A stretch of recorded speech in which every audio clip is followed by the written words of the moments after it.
Well, when you hear about someone being arrested for driving under the influence for DUI, you might automatically think that they were driving drunk. Right, but district attorneys in our area say more often now it is not the case. Yeah, instead of alcohol causing a driver to be reckless behind the wheel, a growing number of DUI offenders are high on prescription drugs.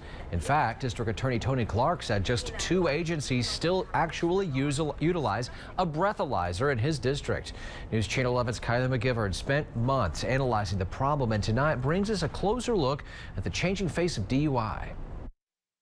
I mean, he had gotten through open heart surgery. He had gotten through carotid artery surgery, you know, all these things, and he was still here. And he was just on his way to a birthday party and didn't get there. Penelope Pear struggles to make sense of what will forever be remembered as the day, August 3rd, 2013. He was sitting at a stop sign. To friends, he was Dwight Sluter, but to Pear, he was just daddy, you know. to her daughter, Papaw, and I mean, just 2 little peas in a pod. He had this camouflage coat that was Tennessee orange. Where are you going to camouflage yourself at, you know? But, you know, that was just him. He was funny, you know, he was very colorful, very, very colorful. But it was in the moments Sluter sat at a stop sign after their family reunion on the way to a birthday party that all went black. We kept thinking, where is he? I called him, and usually if he doesn't answer, he would call right back within 5 minutes. That summer afternoon, the Sullivan County District Attorney's Office reports driver Patricia Ray was on her way home from the flea market. My phone rang, and it was my uncle, and I knew immediately. I picked up the phone. I said, "Where's my dad?" Ray lost control of her car on Highway 11E and slammed into Sluter at 45 miles an hour, rushing to get to the hospital. I had to drive by and see it. But Pear held out hope, never imagining a trip to a Knoxville hospital would end driving home alone. I said, "Is he in a coma?" And he said yes. I said, "Is he not going to wake up?" And he said no. So then I had to make the decision to turn everything off. I told him I loved him, and that was it. But in many ways, it was just the beginning. Pear wanted answers. I said, "Was it alcohol?" And they said no.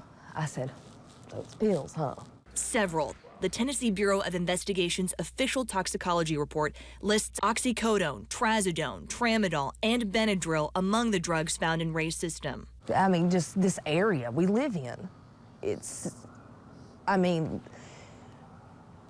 a problem, a major, massive problem. Tennessee leads the nation, I think, in prescription drugs per capita. From the Sullivan County District Attorney's Office, we are seeing more people get on the road under the influence of these prescription drugs. to the DA's office for the 1st Judicial District, It's not the meth, cocaine, and the heroin. one thing is clear. It's actually legally prescribed drugs that we're finding in most of our DUIs. Our records request revealed over the last 3 months, 230 DUI cases are pending in Washington County General Sessions Court. Of those, at least 65 are drug-related. But the DA's office tells me, in reality, that number is far higher. It's just our TBI lab reports won't report Subutex, Suboxone, Xanax, and any other narcotics that have a BAC above 0.08.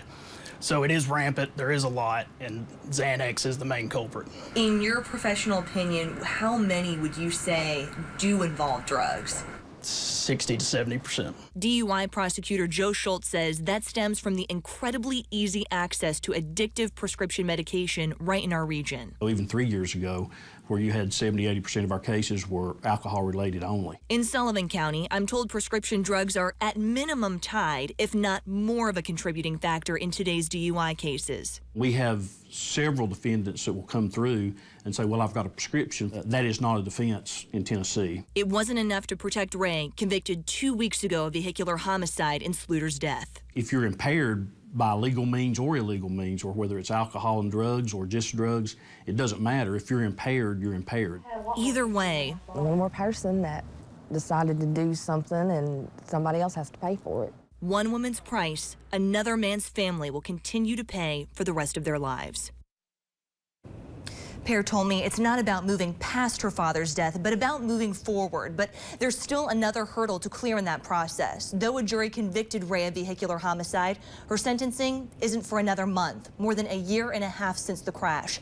The 70-year-old woman faces up to 12 years in prison. I left 2 messages with her attorney for comment, but received no response. And that, I mean, your point there kind of relates to a question I think many have. These DUI, driving under the influence of drugs, cases, they're really taking some time to move through the courts. They really are, and as you heard, it's a painful process. And we're talking up to an 11-month backlog in some cases, as you and I both learned, Josh. And despite all of the DUI cases investigators send to TBI's crime labs, TBI says widespread prescription drug abuse isn't the primary reason for the backlog. Instead, it blames a relatively new law. But my investigation revealed some aren't buying it. That part of my report will be next week. Looking forward to that, Kylie. Thank you very much. Sarah?